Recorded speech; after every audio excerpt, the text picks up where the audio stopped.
Hello everyone. आप लोग मेरा ये अवतार देख के समझ ही गए होंगे कि आज कुछ तो स्पेशल डे होगा। हाँ जी, आज बहुत स्पेशल डे है। आज मंडे है तो आज हमने चट देवी की पूजा अपने घर पे रखवाई हुई है। 3 मन्नत हमने मांगी हुई थी जो काफ़ी टाइम हो गया था, बट अब एक एक करके हमें मन्नत को पूरा करना है। तो चट देवी की पूजा रखी हुई है। इसकी संपूर्ण विधि आज आपको इस वीडियो में देखने को मिलेगी। चलिए स्टार्ट करते हैं। यहाँ पे देखिए मम्मी है जो चौकी को सजा रही हैं। यहाँ पे दिया वगैरह के कलश रख दिया गया, फूल हैं, और यहाँ पे ये हवन के लिए सामग्री रख दी गई है। सारा सामान यहाँ पे इकट्ठा करके रख दिया गया और बस यहाँ पे इन्हीं सामानों की ज़रूरत पड़ती है, ज़्यादा कोई सामान की ज़रूरत नहीं पड़ती है।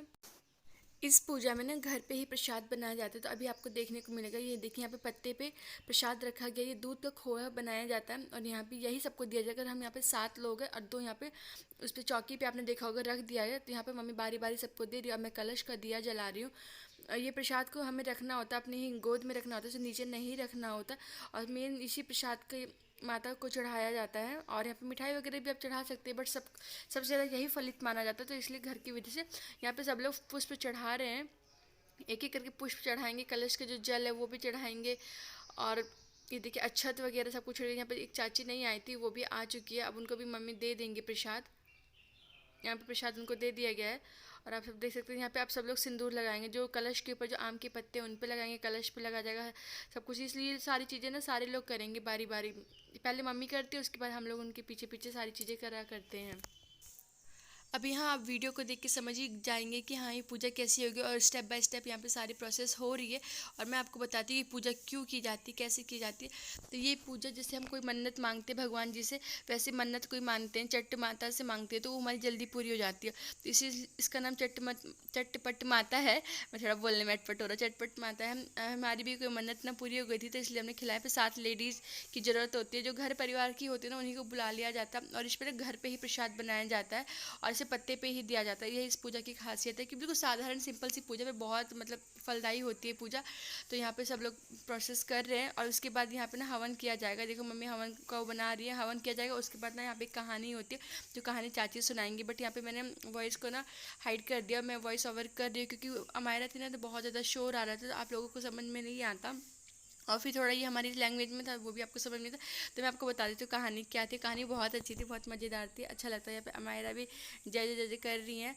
ये कहानी ये थी, जैसे एक सास थी तो उनकी 2 बहुएं थी। तो उनकी छोटी बहू को इतने बच्चे हो गए थे, बट बड़ी बहू को बच्चे नहीं हुए थे।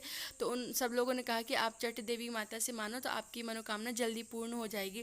तो उन्होंने चट देवी से कहा, चट में भी जब मेरी बड़ी बहू को बच्चा हो जाएगा तो मैं ये पूजा रखवाऊंगी। तो उनको ना इनकी जो मनोकामना पूरी हो गई। अब उनको ना चट देवी की पूजा करनी थी, बट उनकी जो बड़ी बहू है ना भुक्कड़ है, क्योंकि जब तक ये पूजा नहीं होती तो हमें कुछ खाना पीना नहीं होता। पूजा होने के बाद हम खा सकते, तो बहुत ज़्यादा भुक्कड़ थी तो सुबह उठ के ना कुछ खा लेती थी। वो पूजा नहीं कर पाते थे, ऐसे काफ़ी टाइम हो गया। तो उन्होंने गाँव की औरतों से बात की, मैं क्या करूँ, मेरी बड़ी बहू तो बहुत भुक्कड़ है, वो जल्दी जल्दी खा लेती है, मैं ये व्रत पूजा करवा ही नहीं पा रही हूँ। तो उन्होंने किसी ने उन्हें सजेस्ट किया, तो आप ना अपनी बड़ी बहू को कहीं भेज दो, जब वो चले जाएंगे तो उसके बाद अभी पूजा रखवा सकती हो। तो उन्होंने ऐसे ही किया। उन्होंने क्या किया, घर के जितने भी गंदे कपड़े थे और भी कपड़े थे उसे गंदा अंदा करके एक पोटली बना दी और अपनी बड़ी बहू से कहा जाओ तुम इसे नदी पे धो लाओ। सुबह सुबह भेज दिया कर। तो उसकी बड़ी बहू ना कपड़े धोने चली जाती, बट वो भूख करती थी। तो उसको लगा कि मैं सुबह सुबह चली जाऊँगी, मुझे तो बहुत भूख लगी। तो इसलिए उसने अपनी पोटली में चावल दाल सब कुछ रख लिया कि मैं वहाँ जाके बनाकर खा लूँगी। वो वहाँ पे गई, उसने कपड़े धोए, इतने में यहाँ पे पूजा हो चुकी थी, कपड़े धोए। उसने जहाँ पे शमशान में चिता जल रही थी वहाँ से आग लिया। फिर उसने रोटी बनाई, रोटी बनाने के बाद उसे खाने के लिए उसके पास कुछ नहीं था। तो उसने एक मंदिर में ना दिया जल रहा था, तो वहाँ से उसने दिया से ना घी निकाल लिया। जैसे उसने घी निकाल दिया दिया से, ये तो अनर्थ की बात है। तो भगवान जी का हाथ टेढ़ा हो गया। तो ये सब गांव वालों ने देखा, अरे ये तो अनर्थ हो गया, ये गांव हाथ टेढ़ा हो गया। सब लोग चारों मतलब दिशा में यही फैल गया, अरे अनर्थ होने वाला, भगवान जी का हाथ। राजा गए, मंत्री गए, वहाँ पे सबको बुलाया, पंडित को बुलाया कि हाँ ये हाथ सीधा, जो नहीं सीधा हुआ तो उनको पता चला उसकी बहू को कि अरे हाथ टेढ़ा हो गया। तो अपनी सास से कहती, कैसे आप लोग भगवान जी को मनाते हो कि हाथ सीधा नहीं हो पाता, मुझे भी जाने दो, मैं एक बार कोशिश करती हूँ। तो उनकी सास ने राजा से बात की वहाँ की कि मेरी बहू जाना चाहती है, वो कहती है मैं हाथ सीधा करवा दूंगी। तो राजा बोलते हैं कि ठीक है, अगर वो चाहती हैं। तो मंदिर में जाती है तो भगवान जी से कहती है, मैंने आपका थोड़ा सा घी क्या ले लिया, आपने तो हाथ टेढ़ा कर लिया, जल्दी से ये हाथ सीधा कर लीजिए, नहीं तो मैं आपको उठा के ना नदी में फेंक दूंगी। तो भगवान जी डर के मारे ना हाथ सीधा कर लेते हैं। तो यही से चट देवी का ना नाम हो जाता है और वो औरत की ना हाथ भी सीधा, सब लोग ना उनको बखान करने लगते कि अरे हाँ उन्होंने हाथ सीधा कर दिया। ये स्टोरी थी, बहुत अच्छी है। मुझे तो इतनी अच्छे से नहीं आती, बट हाँ चाची ने सुनाई थी तो बहुत अच्छी लगी थी।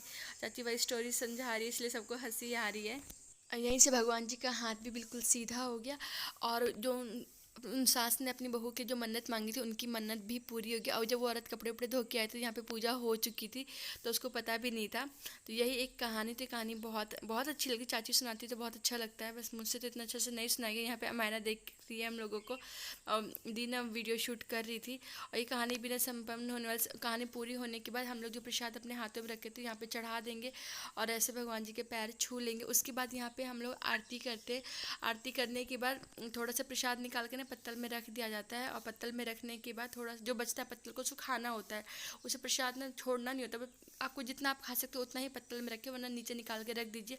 और ये प्रसाद किसी को देना भी नहीं होता है। तो यहाँ पे देखिए कहानी संपन्न हो गई। सब लोग यहाँ पे अक्षत वगैरह जो भी जिन्होंने रखा था वो चढ़ा दिया है। उसके बाद ना सब लोग अपना थोड़ा थोड़ा प्रसाद निकाल के रख देंगे और उसके बाद यहाँ पे आरती की जाएगी। उधर देख के जय करो, वहाँ पे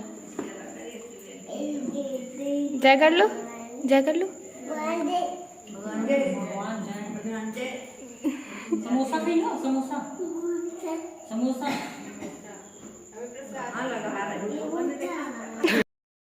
थोड़ा थोड़ा लो। ये भाई